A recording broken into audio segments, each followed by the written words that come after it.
Ambassador Henick, it's wonderful to see you in Tashkent. Likewise, Navbahor, it's good to see you here as well. This is our first formal conversation, on-air conversation here. We always talked in Washington. Right. It'll be 2 years come November.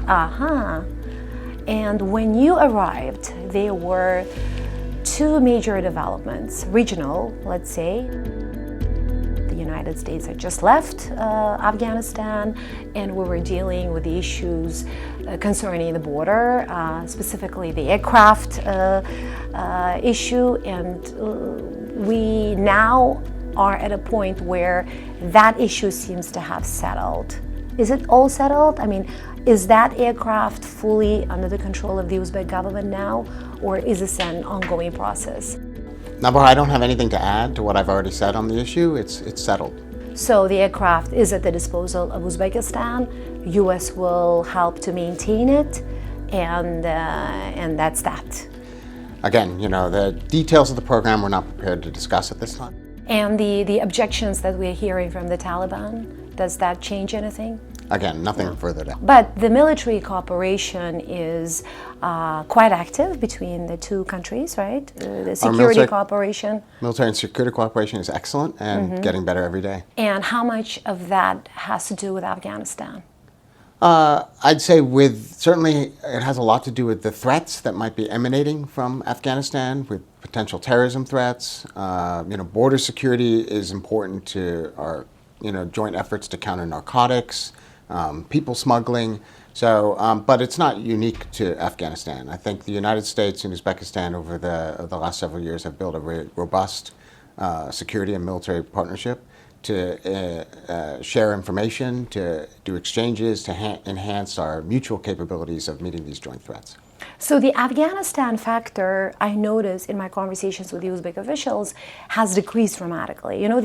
They keep on saying in post-Afghanistan relationship, in post-Afghanistan environment, whereas, for a long time, for at least 2 decades, Afghanistan was such an important factor. I think that's accurate. Obviously, when we had, American troops, in the region, that, comes with it. There's a whole host of issues in terms of supplying and transportation routes to support those troops. In that sense, I'd say that, over the last couple of years, our relationship here is focused much more narrowly on our bilateral interests, on Uzbekistan, our desire to support Uzbekistan's reform efforts, to support its independence, and certainly also on our shared regional interests as well. So the C5+1 and the Trans-Caspian corridor and issues like that. And for Uzbekistan, specifically Afghanistan, is already an integral part of Central Asia. So they keep on bringing Afghanistan into the group, even though they're not part of several major regional initiatives. But Tashkent seems to be wanting to include Afghanistan.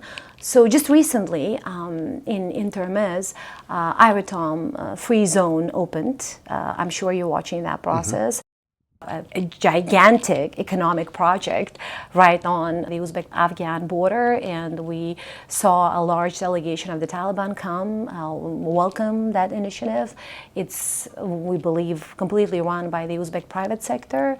Do you see that as a positive development? Is that something that you're watching? So, Navbahor, I think it's important to remember that the United States is the largest contributor of humanitarian assistance to Afghanistan to this day.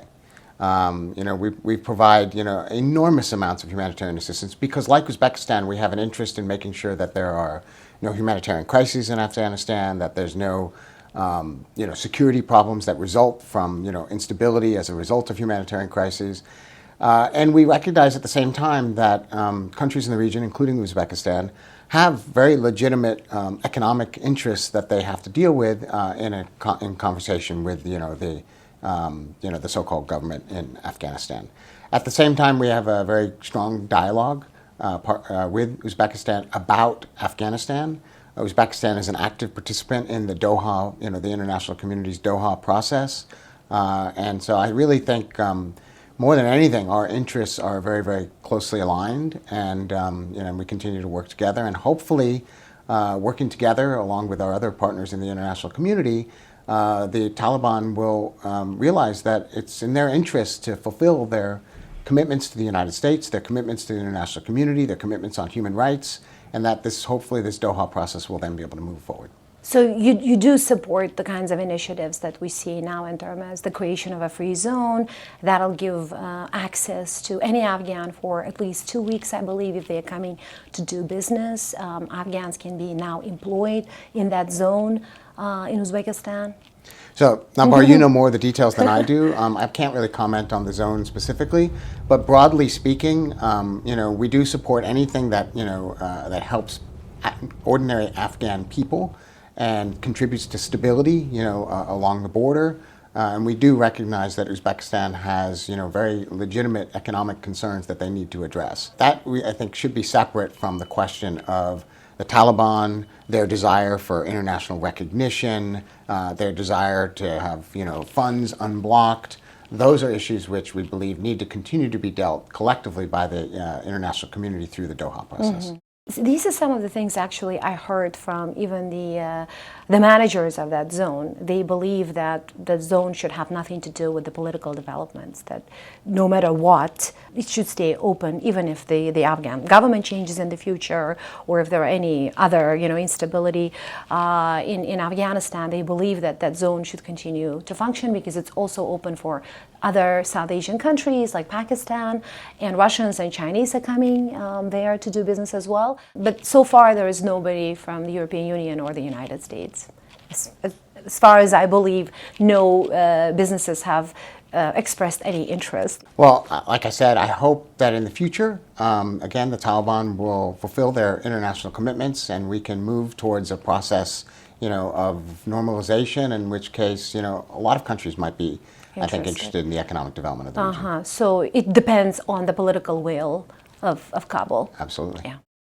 I remember we discussed your priorities as you were, getting ready to come to Tashkent. Where do you stand right now? If we go back to some of the priorities that you were very passionate about at that time. I don't remember exactly what I told you last time. Supporting the political reforms in Uzbekistan, supporting the economic development of Uzbekistan, and connecting the people of Amerika and Uzbekistan. Those, just easy tasks. All of those remain, really, I think, foremost in terms of our priorities here. And I'm really pleased, over the last couple of years starting with the economic and commercial development of our, relationship.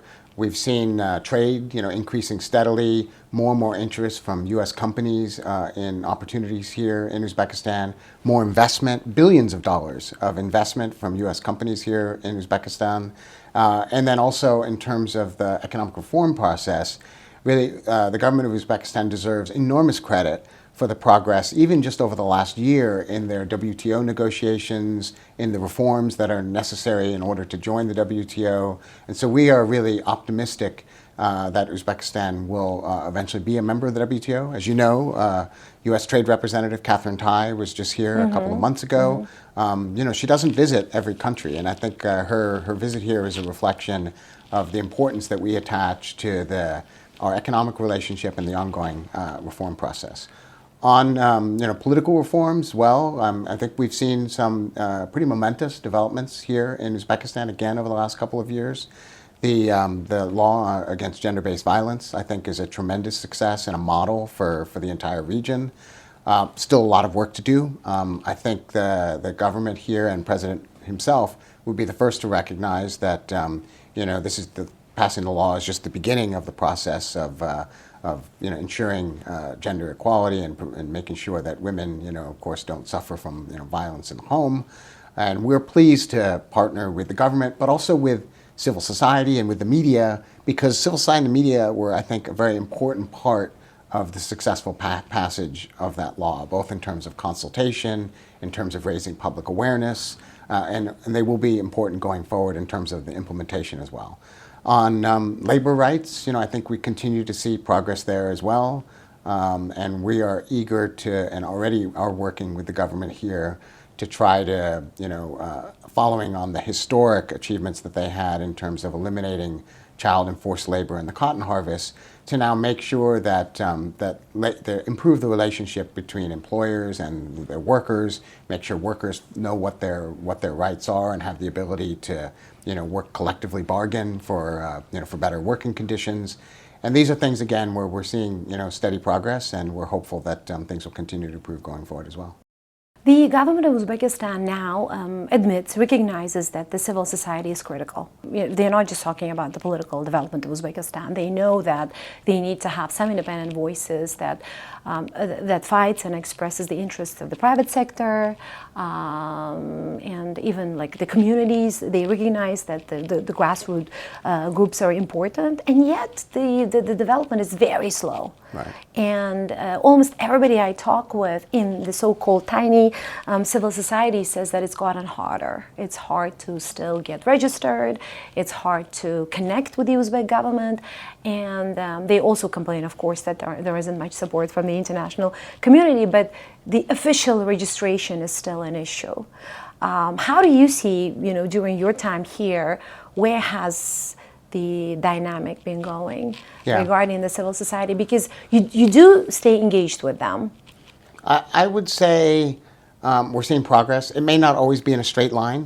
Sometimes there's, zigs and zags, and sometimes there's steps backwards. Certainly we're familiar with the fact that many civil society organizations have difficulty getting registered here in Uzbekistan. I think what needs to happen, and what we're in the middle of, is a cultural mind shift about the role of NGOs and civil society in the democracy that we have here in Uzbekistan.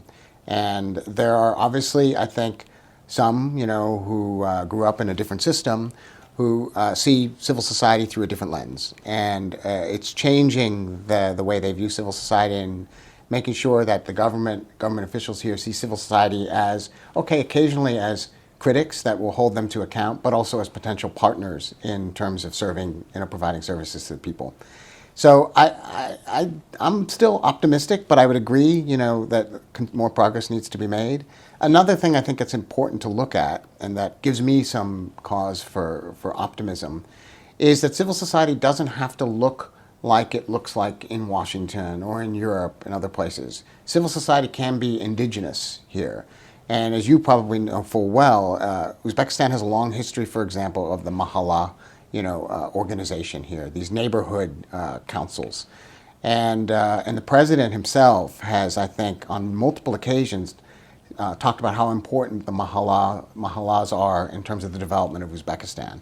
And I think the United States and maybe other international donors need to kind of look at the mahalla, which is not totally independent, it's a quasi-governmental kind of organization, but as an organization which might be able to step into some of those critical civil society functions that are going to be necessary going forward. And parallel to those mahallas are the bloggers who have formed communities around them. They're the ones who are pushing for local solutions to local issues, and many civil society experts we have talked to, including in the West,